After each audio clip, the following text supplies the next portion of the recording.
All right. Bang, bang. Nice hat, Price. 2 weeks in a row you have my hat. We got to Yes, get that sir. hat back.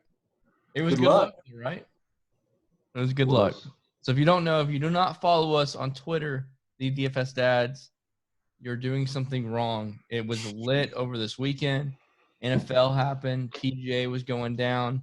I got third place in a PGA GPP. So I won $1,500.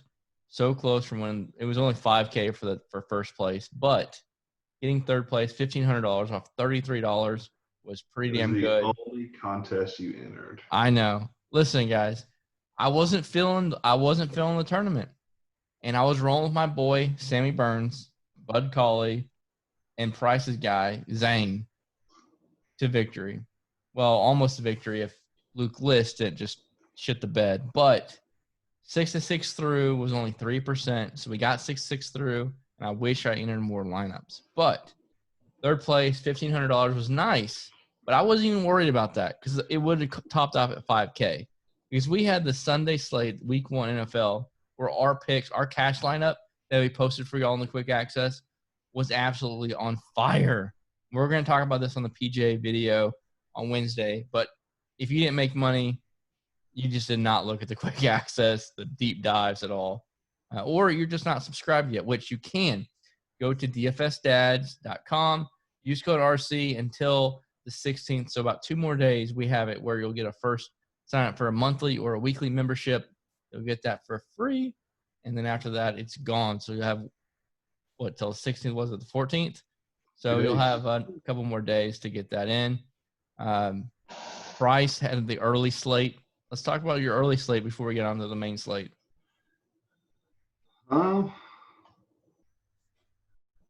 It was good. I was still gonna be pissed about Ingram and Mac forever. Just bad luck, but all right. Well, we'll say how did your lineup do first off with even your Mac in there. So I cashed right under $3,000. I wasn't even gonna play, and then I was like, you know what, fuck it, I'm just gonna deposit $60 and dick around in the early slate. So good decision on my part. It worked out well.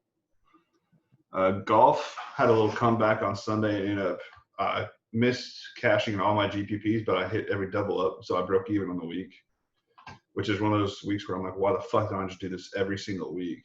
Instead, I'm going to play GPPs because I want to win a bunch of money instead of just grind out a fucking profit like smart. But, I mean, overall, good week. I mean, great first week for us overall when you count NFL.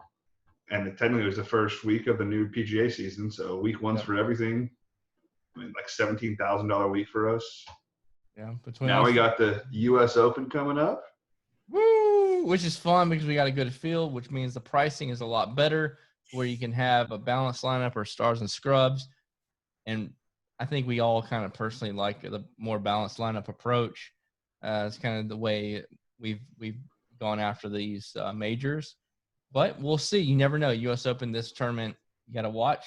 Might be a little bit different because there's a lot of good players up top that we might want to go after that are priced fairly not too high actually. So we'll get into that. And then Wednesday we're gonna do another NFL podcast. So want to stay tuned for that. Once again, just whatever you do, hit the subscribe, turn on the notification bell to know when we release a video, high value content for you. And then hit us up on Twitter as well. We give out free picks there. Follow us on Facebook, DFS Dads. You can find us on all the platforms, Twitter and Facebook. We give out free picks, especially for showdowns and stuff like that. And if you want to take the plunge and join the community, you can join us in the Slack as well. We can go over your lineups, or it depends. Do I play this guy or this? And we can help you out with that. So love to have you be a part of the family. And let's get on to the U.S. Open, the first major of 2021, which it's still 2020, but it is what it is. 2020 is a pretty weird year. Price, kick us off. What we got? All right, so we are at Winged Foot this week. Going to be up in New York. It is a brutal-looking course. I believe John Rahm said he believes if anyone's like 1 over par, they'll win. It's thick, rough, 7,400 yard plus par 70. 3 of the par threes play over 200 yards. It's going to be nothing like the PGA Championship. We had all the guys 14, 15, 16 under. If I think it was Benny Ann joked today that he shot +8 on the back nine, and he said that might make the cut.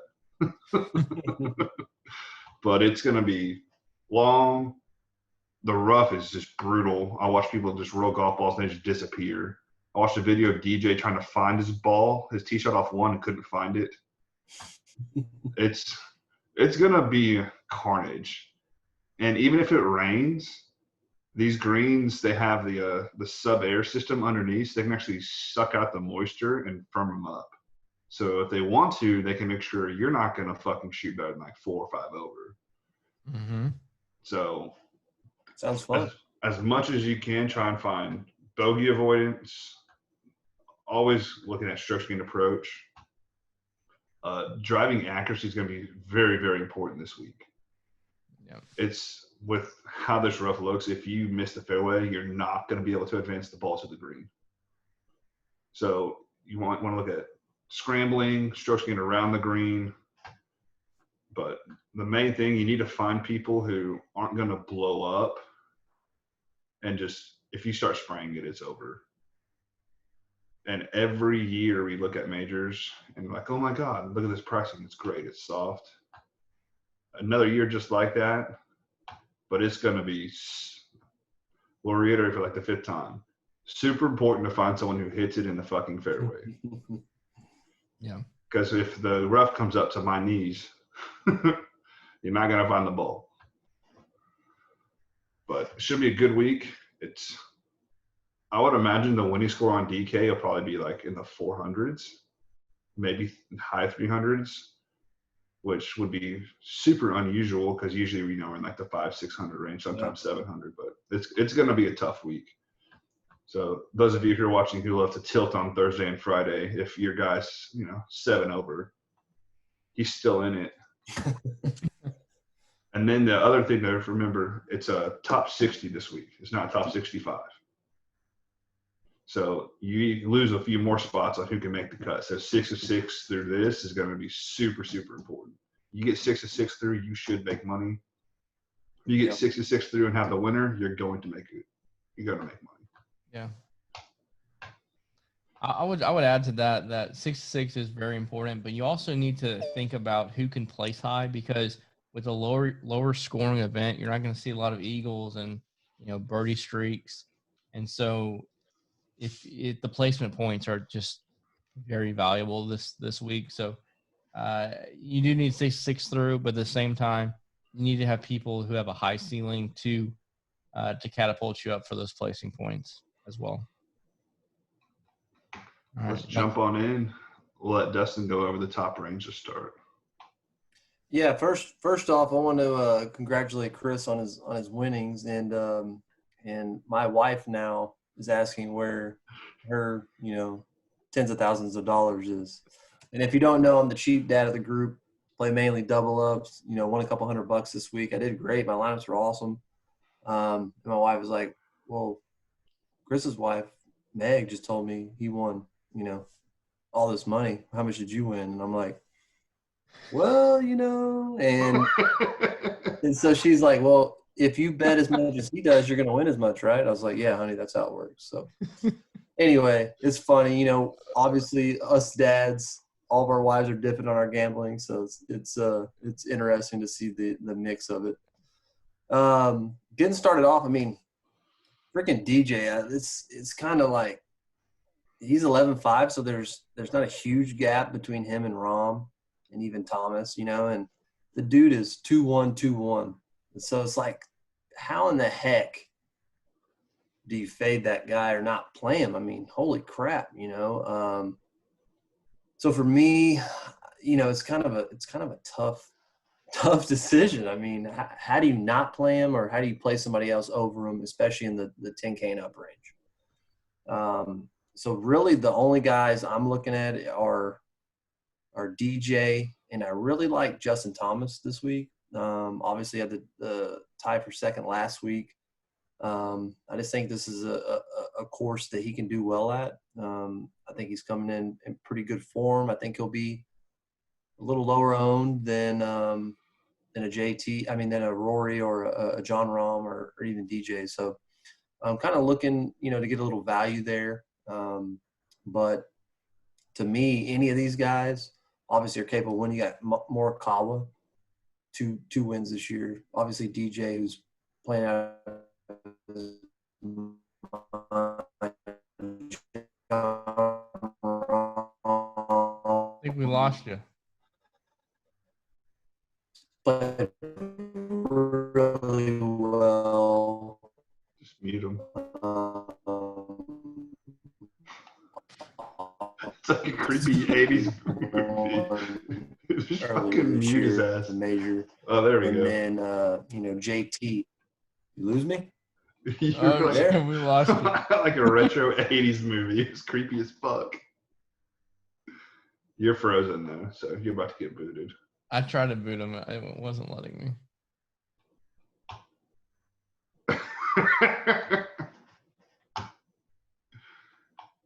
God.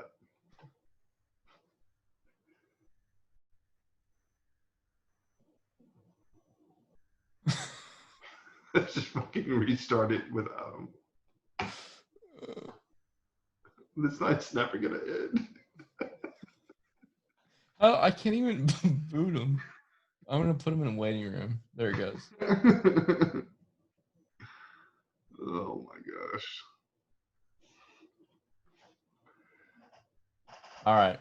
So Price, let's get back to this. We had some difficulties there with Dustin. So Price, the 10K. He's not only the cheap player, he has the cheap internet. Yeah. All right. So Price, what do you like up here at the 10K range? Obviously, DJ's the top player in the world. Best form coming in. Just played lights out. I really want to go. I'd rather take the savings and play Xander or Morikawa. JT would probably be number 3 for me, but I love Morikawa. Obviously, I'll try to play him anytime I can. I don't think he's going to be very high owned. And then Schauffele has been a fucking beast at U.S. Opens. I think his worst finish is 6th at a U.S. Open. That's what kind of where he broke through was 3 years ago. He finished 5th as a rookie and just kind of catapulted up. But he has a pretty good drive percentage. He's good at avoiding bogeys. The only issue is so I'm looking at putting him between 5 and 10 feet because I think there'll be a lot of like 8-foot par saves you need or even 8-foot bogey saves. And he's 76th there. But just a couple of weeks ago, he gained like 8 strokes putting. Yeah. So I would say Morikawa, Schauffele, and then I guess still fade Rory. Even though he's only 10.5, which is super cheap, but I guess he's just still fade him. Yeah. This top range I think is something that I can't wrap my head around because there's 3 plays I really like, or really 4 plays I really like, but at the same time I want to go balance this week, and going balance this week and playing someone up 10K plus can be kind of difficult because of the 9K range. I have a couple guys that I'm looking at that I want to play, and playing someone in the 10K range and 9K range is going to be very difficult, at least for me, because I really don't want to dip into the 6K. So with that said, my favorite play of the week would probably be Justin Thomas because he's 10-7, where DJ is 11-5. That's a lot of savings. 800 can get you from a 6K range to a high 6K to the 7K range, higher 7K range, and go up there and get someone like a Matthew Wolff. So I think that savings is really worth it. Not to mention JT is number 1 on my model, number 1 tee to green, number 2 on approach, number 1 on ball striking. He's really good. Now he's number 9 on bogey avoidance, and his approach game is great. So he's my number 1 play. Him, and then for tournaments, I really like John Rahm. He's playing really well. He's number 2 in bogey avoidance, which is going to be crucial here. He drives the ball straight as an arrow. And off the tee, he's going to be fabulous at this course. He's coming in with great form as well. So I really like John Rahm or JT as an upper tier.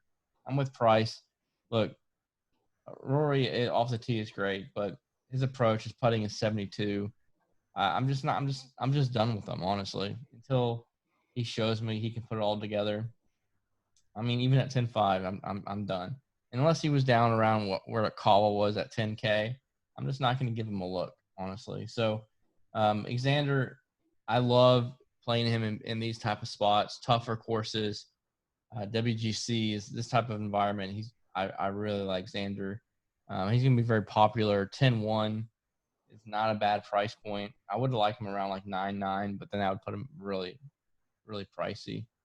But he's number 1 in the model for bogey avoidance. So between JT at number 9 in bogey avoidance, John Rahm at number 2, and Xander at number 1 in bogey avoidance, I think those are by far the top plays in this 10K and up range. Because if you don't hit it on the fairway, you're going to get a bogey. But let's get down to what I would think is a very interesting spot. And if you play a balanced lineup, you might start a lot of your lineups here in the 9K range. And it starts with Bryson, who his approach game is horrible. And then it goes all the way down to your boy Decky. So where are you at with this range, Bryce? I love this range. I looked and instantly, I love Finau, Decky, Cantlay, Webb like every week, and Berger. The only one who I immediately was like, why I won't touch him is Bryson.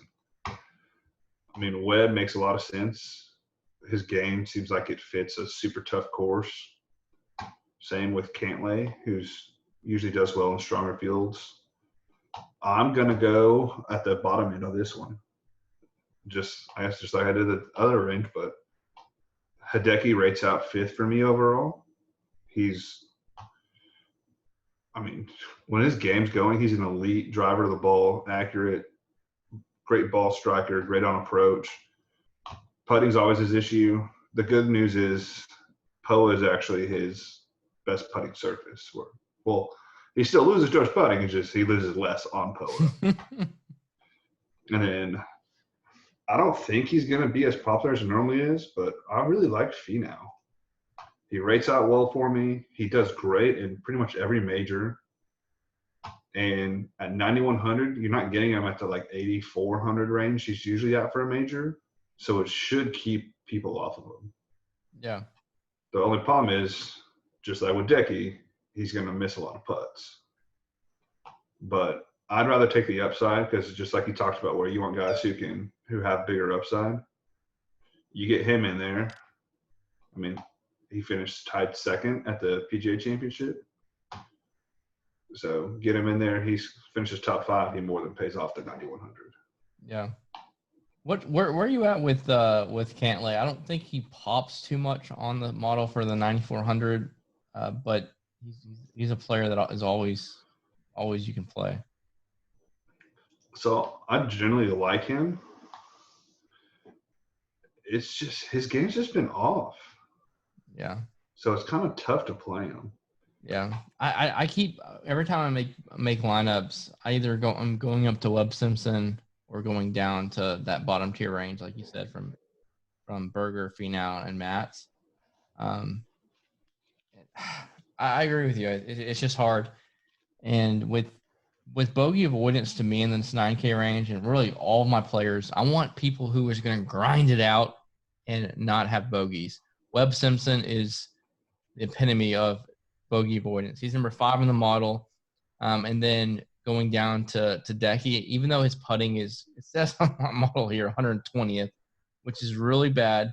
The one thing with Decky that worries me with not putting him in my lineup is he's 36 on bogey avoidance, which isn't bad. But when I see Berger right above him, number 7 in the field on bogey avoidance, he's number 2 in my model. I'm very tempted to start my lineups with Webb Simpson and then Daniel Berger. What are your thoughts on starting your lineups right there for tournaments, of course? I think it's a good start. I mean, I think since the restart burger, until DJ just won his run, was the best golfer on tour. And I love Webb. I think it's probably more of a cash build, to be honest, than a tournament, because I view them more as like safe cash plays. But with not having a lot of birdies out there and just grinding out pars, is the safe play not necessarily just a cash play this week? That is true, especially in this kind of setup. Have someone who makes pars is going to be and avoids bogeys is going to be huge value.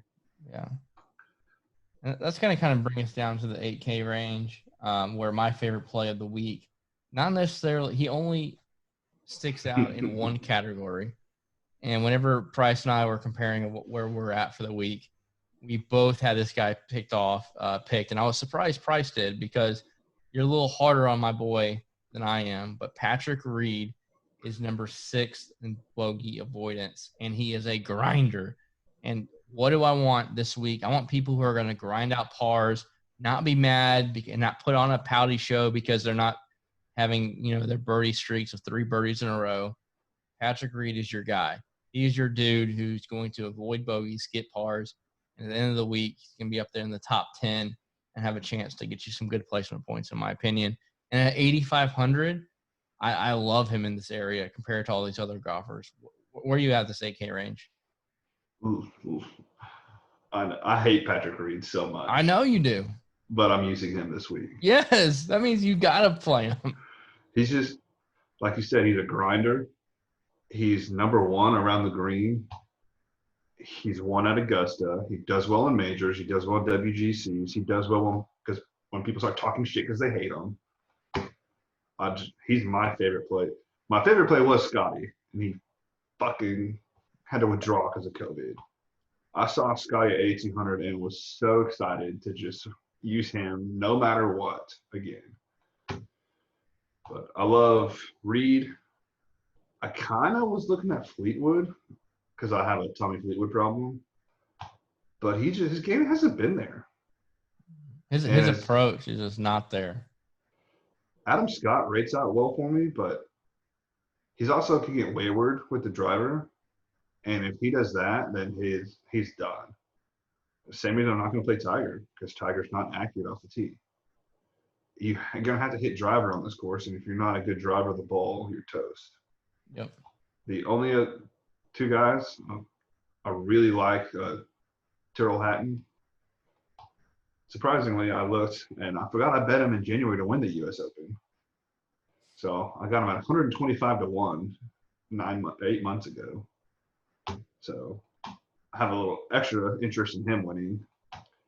And then I really like Fitzpatrick and Hovland. Hovland is another guy who grinds it out, and Fitzpatrick is like the ultimate U.S. Open grinder. If you look at his history at U.S. Opens, hasn't missed a cut. He went 54th, 35th, and 12th and 12th. So he's gotten better every year. His game picked up his last couple tournaments after not playing very well. But other than that, I don't really like from Day to Fowler. I just don't really have any interest in playing those guys. Yeah. No, I agree with you. Day at 8,800 is just, no thank you. I'll tell you what, man. If Scotty didn't withdraw, between 7,700 and 8,200, I like pretty much all these plays. I like all these guys. And I could have gone up to Patrick Reed and had 5 other guys down there and had left money on the table and been okay with it. So for me, this lower tier range between Haddon, Hovland, and Fitzpatrick, I think are very, very, very good plays. I'm going to play 2 of them. I'm probably going to play 2 of 3. I'm leaning right now towards Hovland and Haddon. But Fitzpatrick, like you said, there's a lot of reason to play him. And then when you get into the 7K range, I really like Paul Casey as well. I think a lot of people are going to like Paul Casey. For some reason, Paul Casey's always in the 7K range on majors. It's like, how do you not play a 7,500 Paul Casey or now a 7,900 Paul Casey? It's just hard not to play him. And he's number 8 in bogey avoidance. So once again, he fits off that, checks off that category. And he's not a good putter, but guess what? These greens, it's okay. No one's going to putt that great, I feel like. So it's not going to hurt him as much. And then I think this not necessarily sneaky play because listening around on Twitter and Twitterverse is Matthew Wolff. A lot of people are talking about him. After he won last year, he didn't have a top 10 for the next year, I think the stat was. And over the last 4 to 6 months, I feel like he finally matured and grew up, and his game has really come around, and he's being consistent. And he's able to hang up there with the top dogs. So Matthew Wolff at 7,700, and his off the tee game, I feel like is up there. Is a really good stud play for this range that has a lot of upside and placement in the top 10 upside. What are your thoughts there? What I said. I agree with you. You know, I wrote about in the First Look article today that, I mean, you look at Wolff and he was dominant in college, and it feels like it just took him a little while to get comfortable on tour. And he's shown the last, few tournaments out that he can hang with these big boys. He did it. He should have won the PGA Championship. He missed, 4 6-foot putts in a row. Yep. That was like a 5-stroke swing for him with him and Kawa. But I love Wolff's upside. I think he's a great play at 7,700. I'm with you on Paul Casey. I'm rostering him and Reed. I never roster these two guys. So if they miss the cut, it's my fault. But they better not miss the cut because I play these two guys all the time. So you better not be the Casey grades out well. Ironically, Woodland rates out well for me, but I don't want to touch it at all. I feel like he hasn't played well since the restart. And Woodland's putter saved him for multiple weeks, and I'm not going to bank on that for. This will be the first week I don't recommend Abraham Answer. I just don't see him paying off. And, I know English has had a great year, but at some point, he's going to stop getting fucking lucky. Because he rates out statistically not good for me. Just like he did the last few weeks where he still somehow did well. He loses strokes off the tee every week and tee to green. He just somehow gets around. Yeah. But I really like Louis O. I think he's a really sneaky play at 7,600. I mean, he does well at grinded up courses. It's something you want this week. And then the scariest thing in the freaking world is Bubba Watson's number 1 on my model. Which is, I don't know why I'm going to do this to myself. His history at the U.S. Opens is god-awful. His last 5 years, it's miscut, 51st. And you're rostering him. So I'm going big this week. I'm playing the high dollar single entries, and I don't think there's going to be anybody who has my lineup because no one wants to roster 5 guys who can't fucking putt. And I'm going to have them. So it's going to be a roller coaster week, but I mean, he's number 1 in tee to green for me, number 1 in bogey avoidance, number 1 in good drives, number 1 in ball striking, number 2 in opportunities gained, and number 1 off the tee. Like, you have to play him? Yeah, like what's the point of building all these models if you're just going to say, I don't like that play? Yeah. But, like, what's the point? And his 7,400, man, that's a great price point, too. And then the other person I like is Henrik Stenson. Oh, gosh. I don't think I'm going to roster him. Because I think I'm just going to go single bullet this week and just say, fuck it. But Poa is his best putting surface. He hasn't played much since the restart. He's played twice. He did okay at the WGC, missed the cut at the PGA. But he's a guy who he can grind it out. Yeah. He's good everywhere in my model except off the tee. But that's usually because he just hits a 3-wood, not a driver. Yeah. But he's someone who knows how to perform in a championship level tournament. I'll tell you too what Henrik Stenson is that on my model, he's rating out like he should be rated close to 9K. Number 19th overall, 4th bogey avoidance, which are you going to talk me into playing Henrik Stenson? No. his approach, number one, good drives 9. Like, I might have to play him at 7,200. You got your boy Lefty, who's 50 years old now, and he's trying to make amends for what happened a number of years ago. Yeah. He's winning on the senior tour.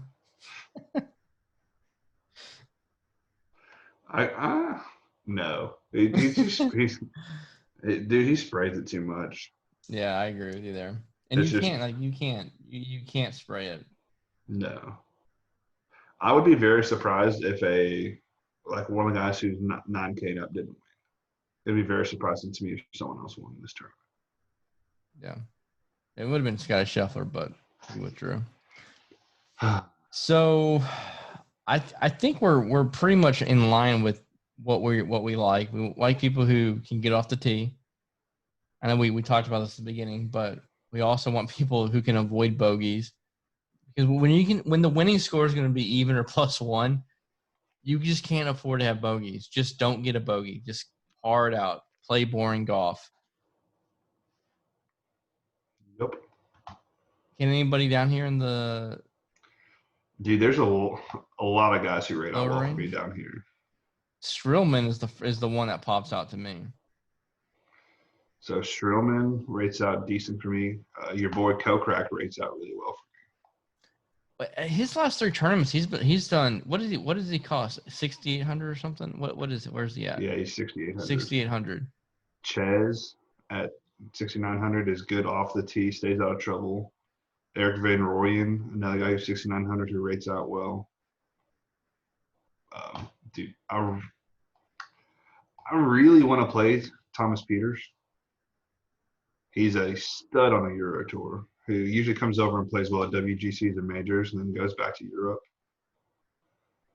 There's a couple of super interesting guys down here. Like Will Zalatoris is a monster on the Corn Ferry Tour. Whenever he's done down there this year and gets his tour card, he's going to make some noise on tour.